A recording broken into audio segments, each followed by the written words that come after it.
कामरान जी, airport के बारे में भी चर्चा है दुबई में कि एक नया दुनिया का सबसे बेहतरीन और दुनिया का सबसे बड़ा एयरपोर्ट बना रहे हैं दुबई में। पुराना डिसमेंटल कर देंगे या क्या, मतलब क्या कहानी है? पहले तो मैं ये सवाल करूंगा आपको, अभी आप आए दुबई, जो नया जो एयरपोर्ट जिस पे आप उतरे, एमिरेट्स। वो कैसा लगा आपको? यार वो तो बहुत बहुत गजब है, बहुत ही गजब है। फ्लाइट भी गजब थी एमिरेट्स की, और मतलब बहुत गजब है और अलग अलग, बहुत ही गजब है। बहुत ही गजब है। तो अब जो बन रहा है ना, वो इसका कुछ अलग ही वर्जन बन रहा है। तो क्या सोच सकते हैं हम लोग, क्या बनेगा? क्या बना रहे हैं बताइए थोड़ा तो सा, हमारी ऑडियंस को मालूम देखें, चले। बहुत सारी चीज़ें तो रिवील नहीं करी उन्होंने, लेकिन लाजमी बात है कि लुकिंग एट द पास्ट, उनकी जो एक हिस्ट्री है, उस हिसाब से शेख साहब की। शेख साहब की जो हिस्ट्री है, तो उन्होंने कुछ शाकाहार ही बनाना है, कोई नई चीज़ ही लेकर आनी है। लेकिन दुनिया का सबसे बड़ा एयरपोर्ट बना रहे हैं, मखदूम इंटरनेशनल एयरपोर्ट उसका नाम है। दुनिया का सबसे बड़ा एयरपोर्ट बना रहे जी, हैं, दो Makhdoom Makhdoom international international airport. Airport. 260 260 million passengers की वहाँ पे आना जाना रहेगा। 260 मिलियन पैसेंजर की कैपेसिटी का जी एयरपोर्ट। जी। तो अब दुबई की ग्रोथ जब हम बात करते हैं, और कई लोग कहते हैं दुबई की प्रॉपर्टी जो है वो बढ़ चुकी है, अब नीचे जाएगी, सैचुरेशन आ गया कहाँ है। आएगी? अभी तो ये 260 मिलियन पैसेंजर्स का आना जाना स्टार्ट कहाँ हुआ है? अभी तो एयरपोर्ट बन रहा है। एयरपोर्ट का एक छोटा सा वर्जन बना दिया है और एयरपोर्ट को ग्रो कर रहे हैं। एयरपोर्ट ने जब बनना है तो इतनी कैपेसिटी होगी, तो खाली कैपेसिटी तो नहीं बनाई जा रही ना, लोग लोग आएंगे, भी आएंगे। तो लोग आएंगे तो ये 260 मिलियन आके चले तो नहीं जाएंगे। रहेंगे ए- भी। ये बाहर भी आएंगे, सिटी में भी आएंगे, शॉर्ट टर्म रेंटल भी चलेगा, लॉन्ग टर्म रेंटल भी चलेगा। ओह। फिर जो 260 मिलियन पैसेंजर्स की हैंडलिंग करेंगे वो लोग भी रहेंगे। वो कहाँ रहेंगे? तो दुबई की प्रॉपर्टी बढ़ रही है, उसके बहुत सारे कारण हैं, बहुत सारे रीज़न हैं। ऐसे नहीं बढ़ी कि भाई ऐसे ही बढ़ा दी उन्होंने। अभी मैराथन भी हुआ पीछे कुछ दिन पहले, पूरा शेख हाँ, जायद रोड पे लोग ही लोग थे। दुबई, और वो ऊपर से क्या बोलते हैं, पैराशूट से भी लोग बाग उतर रहे थे। जी वो जी, ये क्या ये कहानी थी? दुबई रन हर साल करते हैं। Dubai run. हाँ, जो क्राउन प्रिंस है हमारे, वो इसको लीड करते हैं। क्राउन प्रिंस जी, जो शेख मोहम्मद के सुपुत्र हैं। सुपुत्र हैं। और हर साल होता है ये। अच्छा। और हर साल शेख जायद रोड, जो कि मतलब बिजिएस्ट रोड है, one of the busiest road in the world, वो पूरा बंद होता है। बंद फिर हो वहाँ जाता पे आप सारे रन करते हैं, और हज़ारों लाखों लोग दुबई के, हम भी सुबह पहुँच जाते हैं 5 बजे सुबह, है। हाँ। कि ठीक है, जो हम भी भाई इस रन में बच्चों के साथ जाते हैं। तो इस तरह दुबई के कई लोग आते हैं और एंजॉय करते हैं इसको। इस तरह की कई एक्टिविटीज़ दुबई करता है। खाली Dubai not only for business, Dubai is a life style. Real estate की एप्रिसिएशन में और दुबई के बड़ा होने में दुबई के टैक्स कल्चर का भी हाथ है क्या? 100%। क्या है कहानी? टैक्स, 1 रुपया भी टैक्स नहीं है, ये र्यूमर है? या अगर टैक्स नहीं है तो कंट्री कैसे चलता है? अगर मैं 1 लाख रुपए इंडिया में कमाता हूँ फॉर एग्जांपल, मतलब अगर मेरी इनकम 20 लाख रुपए है मोटा मोटी तौर पे, तो मैं 30% के स्लैब में आता हूँ। क्या अगर मैं दुबई में 20 लाख रुपए कमाता हूँ तो मुझे टैक्स नहीं देना? दुबई में 0% इनकम टैक्स है। नहीं नहीं, ज़ीरो। इनकम टैक्स 0% है, बाकी चीज़ों पे टैक्स। ऐसा तो नहीं कि यहाँ से नहीं लिया और वहाँ से इतना ले लिया कि बात नहीं, बराबर हो गई। देखिए, दुबई में वेट वैल्यू एडेड टैक्स 5% है, जो पहले नहीं था। ये वैल्यू एडेड टैक्स है दुबई में 5%। लेकिन इनकम टैक्स 0 है। इनकम टैक्स ज़ीरो है दुबई में। आपका कोई स्लैब नहीं है। आप दुबई में जॉब करते हैं, आपका टेक होम, जो सैलरी आप ले रहे हैं, पूरा आपका टेक होम है। उसमें गवर्नमेंट कोई स्लैब नहीं है, कोई इनकम टैक्स नहीं है, कुछ नहीं काट करती। आपने दुबई में फ्लैट लिया, फ्लैट आपने रेंट पे लगाया, आपका रेंट आ रहा है, वो आपका पूरा रेंट आपका टेक होम है। उस पर दुबई ये नहीं कहती कि आप रेंट कमा रहे हो, मुझे भी टैक्स दे दो। तो दुबई टैक्स हेवन है। आपकी जो कमाई है वो आपकी है। तो जितने लोग दुबई आते हैं, जॉब करते हैं, तो एक जो एक प्रॉस्पेरिटी है ना, कि आपकी टेक होम उतना हो रहा है। और दुबई, यहाँ तो साल के 3 महीने टैक्स देने में निकल जाते हैं। 33% है ना, तब पैसा कैलकुलेट करते हैं। अ, दुबई की यूएसपी है आपके लो, कि टैक्स हेवन है। और दुबई में टैक्स, इनकम टैक्स सरकार कैसे ज़ीरो। चलती है? सरकार कैसे चलती है? आप टूरिज्म जितना है, टूरिस्ट आते हैं, फॉरेन करेंसी आती है, टूरिस्ट आके इकोनॉमी को रिवाइव करते हैं। फिर इसके बाद सरकार जो है, कई जगह इनकी अपनी इन्वेस्टमेंट्स हैं। पोर्ट है, दुबई पोर्ट है, दुबई एयरपोर्ट है, एयरपोर्ट से बहुत बड़ा रेवेन्यू आता होगा। हम्म। कस्टम्स एंड पोर्ट है, पोर्ट है, दुबई एक हब है, जितनी शिपिंग हो रही है तो Dubai as a hub use होता है पूरी दुनिया की शिपमेंट के लिए। यहाँ दुबई में आके ट्रांजिट होता है सामान। जबल अली पोर्ट है, जबल अली पोर्ट का एक बहुत बड़ा रेवेन्यू मॉडल है। तो दुबई ऑयल है, तो ऑयल के रिजर्व्स हैं, तो दुबई की अपनी इनकम मॉडल बहुत हैं, मतलब हम इस पे इतने बड़ी उस पर तो चर्चा नहीं कर सकते, लेकिन ये है कि टैक्स नहीं है, टैक्स टैक्स नहीं हेवन है। है, जीरो और टैक्स। हम जितने लोग टैक्स जो भर रहे होते हैं, फ्रॉम 15% से 30% तक के जो स्लैब होते हैं, इनकम टैक्स होता है। मैं कनाडा में रहता हूँ, कनाडा में ठीक ठाक टैक्स देना पड़ता है। कुछ भी आप कर लें, ज़रा सा आपकी जो है इनकम 40-50 हज़ार डॉलर के ऊपर गई तो आपका टैक्स शुरू हो जाता है, और फिर स्लैब बढ़ते चले जाते, जितना ज़्यादा कमाओ उतना ज़्यादा टैक्स देने पड़ेंगे। दुबई में उलट है, अच्छा। आप ज़्यादा कमाएं, आप ज़्यादा दुबई की इकोनॉमी में कंट्रीब्यूट कर रहे हैं, आपको ज़्यादा फैसिलिटीज़ मिलती चली जाएंगी कि भाई ठीक है, आपने दुबई इकोनॉमी में ज़्यादा से ज़्यादा कंट्रीब्यूट किया, आपने एम्प्लॉयमेंट क्रिएट करी, आपने दुबई को ज़्यादा ज़्यादा, हर आदमी मिलजुल के चला रहा होता है ना, हर जी जी, इंसान से इंसान मिलता है और एक गुलदस्ता बनता है। क्या बात है।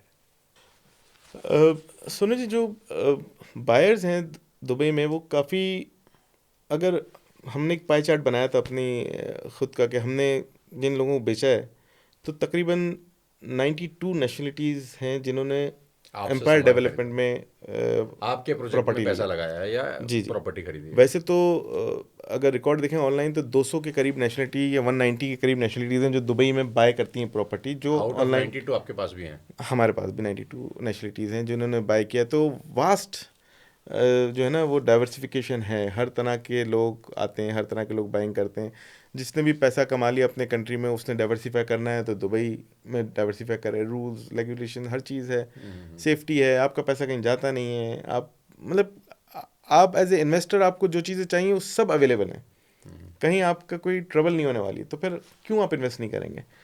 और वो सेम सेम जो बायर है वो रीबाइंग भी करता है जी अलग अलग प्रोजेक्ट में आपके? बिल्कुल, वो तो देखें आपकी पर्सनल जो है कंपनी, चॉइस हर है। कंपनी के ऊपर है। हमारे एग्जिस्टिंग बायर हमसे बाय करते हैं, और वो इसलिए बाय करते हैं कि जैसे मैंने आपको बताया कि हमारे तकरीबन 700-800 के करीब यूनिट्स डिलीवर्ड हो चुके हैं। तो जो यूनिट डिलीवर हो चुके हैं, वो उन लोगों से हम अभी भी इन टच रहते हैं। एक डिपार्टमेंट है, अगर वहाँ कोई इशू है, जो कि देने के फ्लैट की डिलीवरी देने के बाद 1 ईयर तक एक डिफेक्ट लाइबिलिटी पीरियड होता है, जिसमें डेवलपर जो है वो कोई कंप्लेन अगर आई तो उसको सही करके देता है। लेकिन हमारे जो प्रोजेक्ट 4-4 साल हो गए डिलीवर हुए हुए, वो लोगों की भी अगर कोई हल्की सी भी कंप्लेन होती है तो हम बाय लॉ रिस्पॉन्सिबल नहीं है, लेकिन मोरली हम मॉरली उनको सपोर्ट करते हैं कि एक इंसान ने हम पे ट्रस्ट किया, उसने प्रॉपर्टी ली है। प्रॉपर्टी देखें सोनी जी, जो ले रहा होता है ना, वो अपनी इनकम पूरी लगा रहा होता है। आपने सिग्नेचर विला की बात की, आप सिग्नेचर विला लेंगे, आप ठीक है, आप एक सोच आप ले सकते हैं, 2 ले लें आप, लेकिन लेकिन जो ये भाई साहब। लेकिन जो स्टूडियो फ्लैट या 1 बेडरूम या 2 बेडरूम इन प्राइवेट डेवलपर से, हम जैसे प्राइवेट डेवलपर से ले रहा होता है, वो जनरली अपनी लाइफ टाइम सेविंग लगा रहा होता है। नहीं, मैं तो 115 करोड़ का अगर विला खरीदूंगा तो मुझे लग रहा है मेरे को 7 8 10 जन्म के पैसे इकट्ठे करने पड़ेंगे, नहीं सूरज जी, वो तो खैर तब अब जाके मेरे हम पास 100 ऑफलाइन करोड़ आपसे बात करते हैं। ऑफ नहीं तो कोई 7 8 10 15 जन्म के पैसे, आने वाले जन्म, पुराने जो बीत गए जन्म, वो सारे इकट्ठे करेंगे तब समुद्र किनारे रहने का मौका मिलेगा। तो वो जो बंदा, जो भी इंसान इन्वेस्टमेंट कर रहा होता है, हमने उसका सोचना है कि वो अपनी ज़िंदगी भर की जमा पूंजी लगा रहा है, उसको हम बेस्ट प्रोडक्ट दें और उसको सेटिस्फेक्शन दें कि आपने सही जगह पैसे लगाए। आप परेशान, मतलब उसकी कोई परेशानी है, वो हमारी परेशानी है, ताकि उसको हम डिलीवरी करके दें और उसको लगे कि मैंने सही पैसा लगाया। और ये हम खाली एम्पायर डेवलपमेंट के लिए नहीं सोच रहे होते, क्योंकि वो ट्रस्ट एम्पायर पे तो कर रहा है, वो दुबई पे भी ट्रस्ट कर रहा है।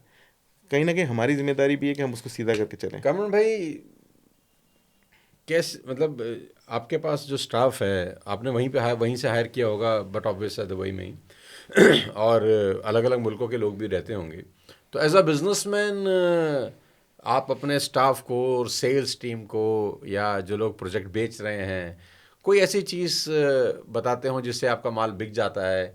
मतलब मेरे मेरे सवाल पूछने का मतलब ये है कि आपके प्रोजेक्ट की सफलता का यूएसपी क्या है, और आप क्या ऐसा बता रहे हैं अपने स्टाफ को, अपनी टीम को, कि माल आप धड़ाधड़ बेच रहे हैं?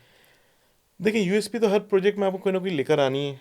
हमारा पेमेंट प्लान यूएसपी है, होम ऑटोमेशंस होती हैं, एमिनिटीज़ होती हैं। आप अगर फ्लैट ले रहे हो तो सिर्फ फ्लैट नहीं ले रहे, आपको swimming pool, jacuzzi, sauna, gym, paddle tennis court, jogging area, आपका बिजनेस सेंटर एक छोटा सा, ये सब चीज़ें हमारे प्रोजेक्ट्स में होती हैं, ताकि आप लेने वाला जो है वो सेटिस्फाई हो कि मैं एक प्रोडक्ट ले रहा हूँ जिसमें मुझे हर चीज़ मिलेगी। ये तो हो गई प्रोडक्ट से रिलेटेड, लेकिन आपका सवाल ये था कि स्टाफ को क्या बोलते हैं। मैं हमेशा स्टाफ को समझाता हूँ कि आप प्रोडक्ट को बेचने की कोशिश ना करो, आप उनके सवालात के उनको सही जवाब दो। क्या बात है, जो खरीदने आ रहा है उसके पास 50 सवाल आते हैं, उसके 50 सवाल के सही बहुत से उसको बढ़िया, जवाब दो। बहुत बढ़िया, बहुत बढ़िया। उसको सेटिस्फाई करो कि मुझे जवाब सही मिल गया, डिसीजन उसको लेने दो। आपने नहीं कन्विंस करना, आपने उसको चिपकाना नहीं है, आपने बेच नहीं देना। क्या बात है। आप अपने सवाल के उसको सही जवाब दो, let him make the decision. वो अपना लाइफ टाइम डिसीजन बना रहा है, ईजी लो। वो डिसाइड करके दिल से लेगा तो दिल से आपके साथ चलेगा भी, और जब वो दिल से आपके साथ जुड़ेगा तो आपकी प्रोडक्ट भी फलेगी फूलेगी, वो भी फलेगा फूलेगा। अभी नेक्स्ट क्या करने जा रहे हैं एम्पायर डेवलपमेंट? एम्पायर डेवलपमेंट ने अभी लीवान एक एरिया है वहाँ प्रोजेक्ट अनाउंस किया, दुबई एलेन रोड पे है, सिलिकॉन मॉल के बिल्कुल सामने प्रोजेक्ट है हमारा। अच्छा। जब आप आए थे हमारे यहाँ, तो जब हम अर्जान कर रहे थे, जी हाँ। अर्जान, तो उस टाइम आपने इंटरेस्ट शो किया था कि कुछ लेना चाह रहे थे, लेकिन वो था नहीं वहाँ पे, ख़त्म, ऑल सोल्ड आउट था। इसके बाद साइंस पार्क हमने किया था, तो साइंस पार्क की लोकेशन बहुत अच्छी थी, और वहाँ फ्यूचर मेट्रो आ रहा है, तो वो भी सोल्ड आउट हो गया। अब इसके बाद हमने लीवान किया है। लीवान भी हमारा जो है बस तो अभी अवेलेबिलिटी है उसमें, लीवान कोई में, लेना चाहे अगर तो? जी जी, लीवान अभी हमने स्टार्ट किया है, लेकिन दुबई बहुत फास्ट जा रहा है, तो हमारा टारगेट है कि हम फरवरी तक उसको सोल्ड आउट कर देंगे 600 यूनिट। जब तक ये पॉडकास्ट लाइव होगा तो कुछ बचेगा या माल खत्म हो चुका होगा? अगर ना बचा तो नए प्रोजेक्ट के साथ आएंगे। ना दुबई ने मतलब रुकना है, ना हमें रुकना है। शेख मोहम्मद ने कहा है सुबह उठो और भागते रहो, क्या बात, हम भागते रहेंगे बहुत बहुत और अच्छे से अच्छा प्रोडक्ट देते रहेंगे। बहुत हमारी बहुत ख्वाहिश ये है कि हम जो चीज़ लोगों को दें लोग याद करें। देखें, अब हम वहाँ, आप आए थे मेरे यहाँ होटल में, हम 4 स्टार होटल है हमारा, वो भी हम ओन करते हैं, तो चीज़ें हैं, ऊपर वाले ने सब दिया हुआ है। मकसद ये नहीं कि हमने पैसे कमा लेने हैं, पैसा कमाना इस रीज़न, लेकिन आपसे चीज़ देनी मुलाकात लोगों को। आपसे मुलाकात करने के बाद और आपसे यहाँ मिलने का जो कारण रहा वो आपका स्वभाव और आपका जो एथिकल बिजनेस वैल्यूज़ हैं, वही थैंक यू। कारण है। नहीं तो दुबई में हमारे साथ काम करने के लिए बहुत सारे लोग इंटरेस्टेड हैं। नहीं, वो तो मैंने देखा था। तो हमने आखिरी में दुबई में उन सब में से आप ही को चुना कि नहीं, आप ही के साथ बात करनी नहीं नहीं, चाहिए। और ये मेरे लिए ऑनर था, मुझे मेरी टीम ने भी बताया, और आप कुछ डॉक्यूमेंट्स हमने देखे कि आपने पिक एंड चूज़ किया एम्पायर को, तो मेरे लिए बहुत बड़ा ऑनर था कि आपने, और बड़ी खुशी की बात थी कि मैंने कहा कुछ सोनू जी ने देख कर ही किया होगा, और हम आपको फॉलो कर रहे हैं सालों से। आपकी चीज़ें मैंने तो आपको, आप मुझे मिले थे, मैंने आपको सारे आपके कोट्स, आपकी हाँ, चीज़ें, मुझे याद है। हर चीज़ें मैं आपको रिपीट करता रहता कि मैंने हर चीज़ देख ली सोनू जी, हर चीज़ प्रॉपर, हर चीज़ देखी हुई है आपकी। तो let's make this, you know, इसको ऐसा बोलना चाहिए कि ईश्वर करे कि आप बहुत सारी तरक्की करें और लोगों की नीड्स और उनकी विशेस को फुलफ़िल करते रहें दुबई के अंदर, और इंस्पिरेशन है आप बहुत सारे लोगों के लिए। We wish you all the very best to you, और बहुत बहुत शुक्रिया कामरान भाई, थैंक यू अपना सोनू। बहुत कीमती समय निकाल के हमारे स्टूडियो में आने के लिए। Thank you very much. Audience को मैं एक बात बोलना चाहूँगा कि अगर आपने दुबई में प्रॉपर्टी लेनी है तो जिससे भी लें, जिस भी डेवलपर से लें, लेकिन आप डिसाइड करें, क्योंकि वक्त निकला जा रहा है। आप अगले महीने आओगे, प्रॉपर्टी थोड़ी आगे बढ़ चुकी होगी, फिर अगले महीने आओगे, प्रॉपर्टी फिर आगे बढ़ चुकी होगी। ज़रूरी नहीं आप एम्पायर डेवलपमेंट से लो, बहुत अच्छे अच्छे डेवलपर्स हैं दुबई में। दुबई के रूल्स रेगुलेशन है, हर डेवलपर को पकड़ के चलते हैं। आप सेटिस्फाई होकर इन्वेस्ट करें दुबई में और डिसीजन बनाएं। और अगर आपने दुनिया में जन्नत में रहना है, दुनिया में आपने क्वालिटी ऑफ लाइफ चाहिए, अगर आपको कि आप हर तरह से पॉजिटिव चीज़ें देखें, पॉजिटिव इन्वायरमेंट में रहें, क्वालिटी ऑफ लाइफ आपको मिले, तो Dubai is the right place. एक दफ़ा दुबई माइग्रेट होने का ज़रूर सोचें। Thank you. नहीं, सारी बातें ठीक हैं, लेकिन हमारा हिंदुस्तान से बढ़िया कुछ नहीं है।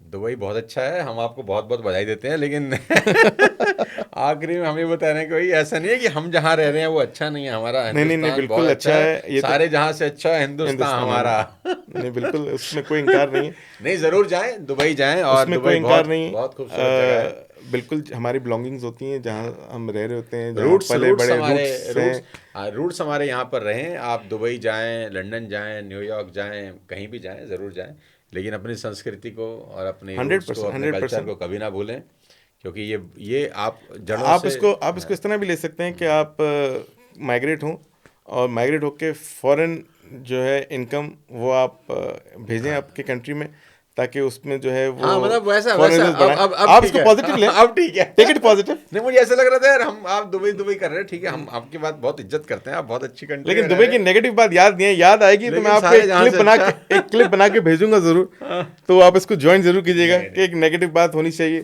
ताकि बात तो जेन्युइन हो, लेकिन यकीन मानिए कि जहन में नहीं आई अभी तक, गर्मी के अलावा। नहीं नहीं, वो वाकई में मैं जब ट्रैवल करता हूँ दुबई, तो मैं बहुत अच्छा लगता है मुझे, टू बी वेरी ऑनेस्ट, कि मन करता है बार बार जाने का।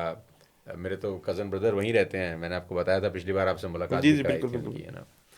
तो मौका लगा तो घर लेंगे दुबई के अंदर, और आप ही के माध्यम से लेना चाहेंगे, आप ज़रूर दिलाइए हमारे को, जितना हमारा औकात होगा उतने का ले लेंगे, छोटा सा ले लेंगे, कोई 1 BHK, हाफ BHK अगर आता होगा तो, आपको हम अपनी पॉकेट के हिसाब से। दुबई का जो एक्सपेंसिव डील हुई है, वन ऑफ द इंडियन ने लिए, आपके अंबानी साहब ने, जो कि मीडिया में आया हुआ भी है, जी और जी जी। उन्होंने पाम में ही लिया है, जो सिग्नेचर की आप बात कर रहे थे, और one of the best house लिया है। तो बड़े बड़े लोगों ने बड़े डिसीजन सोच समझ के लिए में, अगर कोई आदमी कहीं पहुंचता है तो उसकी कोई ना कोई वजह होती है, उसका एक विजन होता है, उसकी एक सोच होती है। तो अगर उन्होंने भी इन्वेस्ट किया है तो आप तो सबके लिए भी सोच ठीक होगा। एक तो है। शेख साहब को भी हमारा सलाम, मेरा कि सलूट है सर, शेख साहब शेख को भी साहब को मेरा हमारा सलाम, सलूट है, कि इतनी सलूट। अच्छी कंट्री बनाई, ताकि जहाँ पर बहुत सारे लोग जाते हैं, और सबसे अच्छी बात तो ये लगती है कि सब वहाँ पर काम के मूड में भी हैं, मतलब मस्ती भी कर रहे हैं, वाइब्स। लेकिन सब काम कर रहे हैं, दबा के बिजनेस कर रहे हैं, धंधा बिल्ड कर रहे हैं।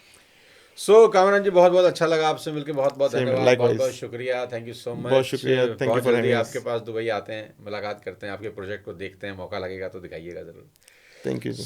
साथियों, ये थे हमारे साथ दुबई एम्पायर डेवलपमेंट से कामरान घानी जी, जिन्होंने ज़मीन से आसमान तक की दूरी तय करी और बहुत मेहनत करके अपने बिजनेस को सेट किया। बहुत शानदार इंसान है, और उम्मीद करता हूँ आपको आज का ये पॉडकास्ट पसंद आया होगा, और अगले किसी और शानदार पॉडकास्ट में अगली किसी और शानदार शख्सियत के साथ जल्द आपसे मुलाकात करता हूँ। तब तक अपने स्वास्थ्य का ध्यान रखिए। Thank you so much. जय हिंद।